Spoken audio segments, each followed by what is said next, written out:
Peggy 3.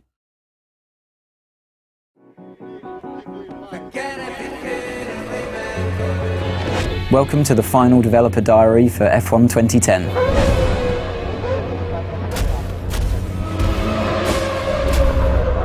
At the beginning of the game, you don't start off as a test driver, you start off as a driver that's managed to secure a seat in a team at the beginning of the year. You know, in the real world, before you go to a track, before you start the season, you're fully aware with your team what the expectations are. Depending on the kind of difficulty level that you've selected, that determines the teams that are open to you at the beginning of the game. You always, as a driver, want to be beating your teammate. That really elevates you in the team. It also alerts the other teams to your ability. The garage is a key location in the game. You've got your animated crew working on your car, your race engineer feeding you intel.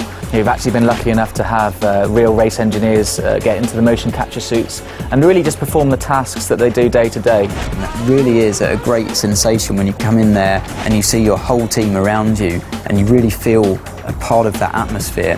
When you talk to teams and you talk to drivers, they don't actually do the level of car setup work you would normally see in a racing game. You're not going there with the wrong gear ratios, with the wrong aero for that circuit. It's up to the driver to just finally tweak the car to your style, not to make drastic changes. The expectations from the driver playing the game are the same as what they would be in real life, given your machinery.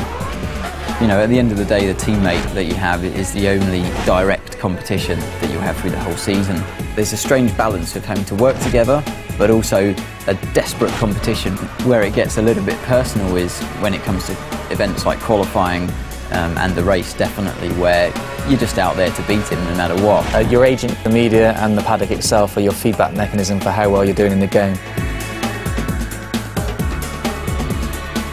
The paddock themselves vary location to location. We've got Mike Paddock in Singapore, Melbourne's built in a park, and you're going to see the key buildings.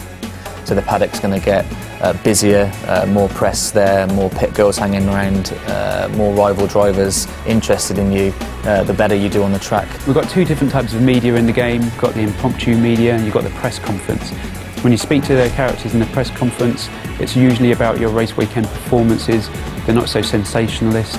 It's an easier ride for you, definitely, but it's still a moment of celebration. Impromptu characters hanging around the paddock lane, they're always willing to take your first comments when you come out of practice, qualifying and race. The hardest thing, I think, is that if you've had a bad result, then you have to speak to the media and you have to remain calm and always say the right thing. You have to be a little careful of what you say to the media.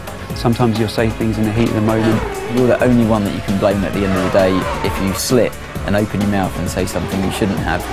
When you finished on the podium, it's 1, 2, 3, you can tell the press conference characters all about the race weekend.